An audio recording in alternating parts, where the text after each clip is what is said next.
So the topic is bronchial asthma. This is the second topic which is going to be discussed in respiratory system. So in this topic we are going to discuss definition, pathophysiology, classification, causes, clinical features, investigation and management. तो सबसे पहले हम discuss करेंगे definition. So this is the chronic inflammatory condition of tracheobronchial tree and constriction of airways. तो ये ऐसी condition है जिसमें ट्रकियोब्रोंकल ट्री का कॉन्स्ट्रिक्शन हो जाता है. This condition is also known as syndrome of airway obstruction. So this is characterised by three condition. First, pathologically characterised by bronchial inflammation with eosinophil infiltration.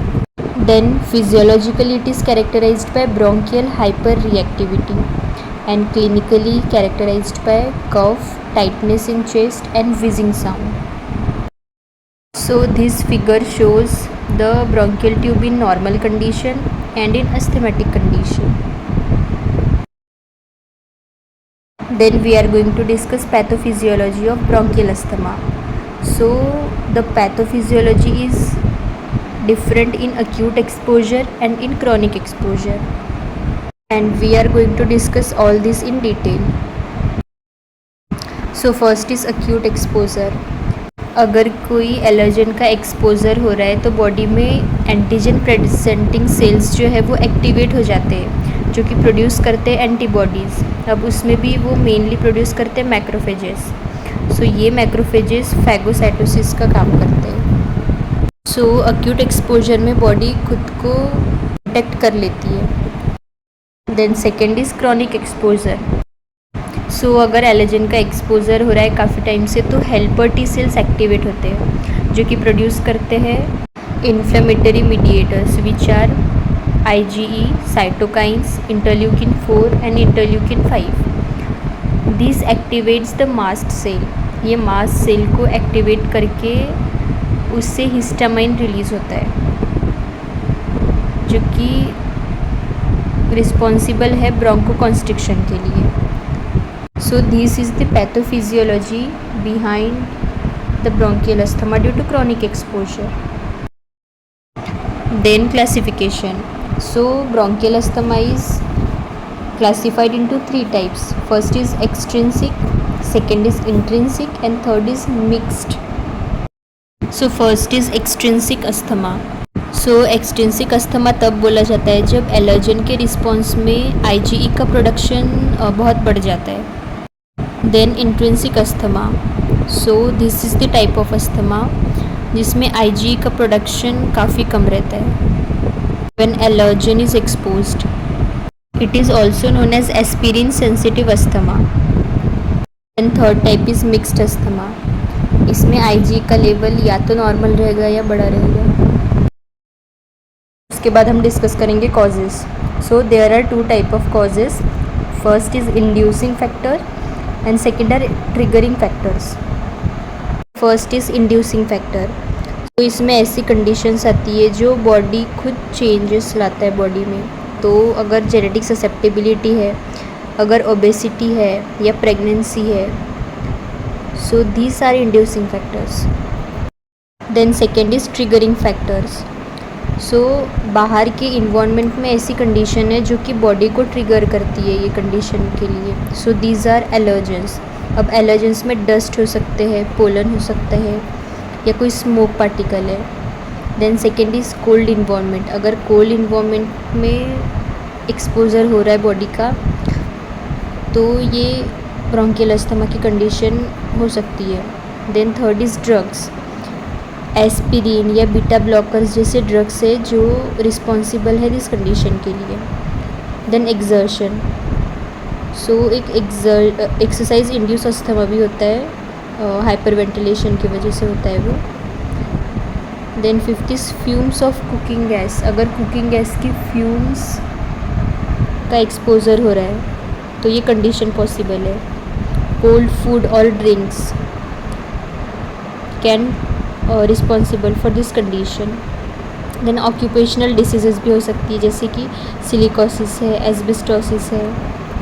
ये ऑक्यूपेशनल डिसीज़ है जो bronchial asthma की condition possible कर सकती है। Then gastro oesophageal reflux disease, ये chronic condition है।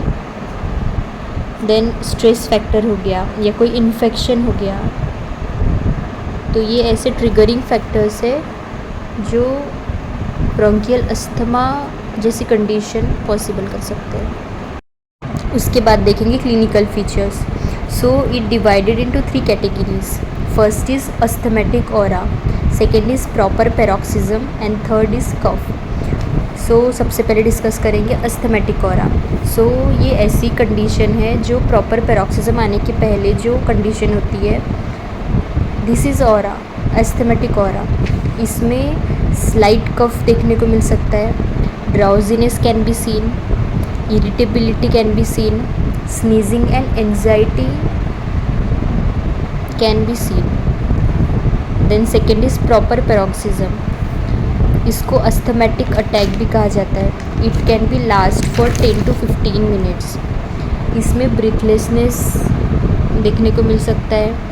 On auscultation wheezing sound can be Audible.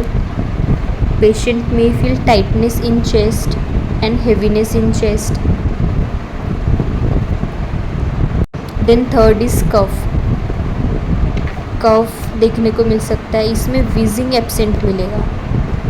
Then IgE antibody का फॉर्मेशन इंक्रीज्ड मिलेगा।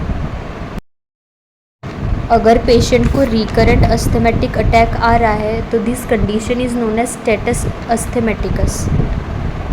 उसके बाद देखेंगे investigation.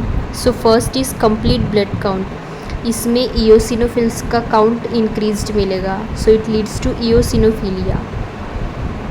Then second is serological examination, इसमें IgE का काउंट बड़ा मिलेगा। उसके बाद on auscultation wheezing sound can be seen. फिर देखेंगे स्पायरोमेट्री, जो हमने पहले डिस्कस किया था, forced expiratory volume in first second of expiration bye forced vital capacity, इसका रेशियो डिक्रीज्ड मिलेगा। It can be seen below 70%। Then sputum examination can be done, so इसमें इओसिनोफिल्स प्रेजेंट मिल सकते हैं। उसके बाद हम देखेंगे ट्रीटमेंट का part. So this condition can be intermittent और परसिस्टेंट। अगर इंटरमिटेंट है तो इट इज़ माइल्ड कंडीशन, अगर परसिस्टेंट है तो it can be mild, it can be moderate, it can be severe and it can be very severe. अगर intermittent है तो beta agonist can be given, these are bronchodilators. So they can be long acting beta agonist or short acting beta agonist.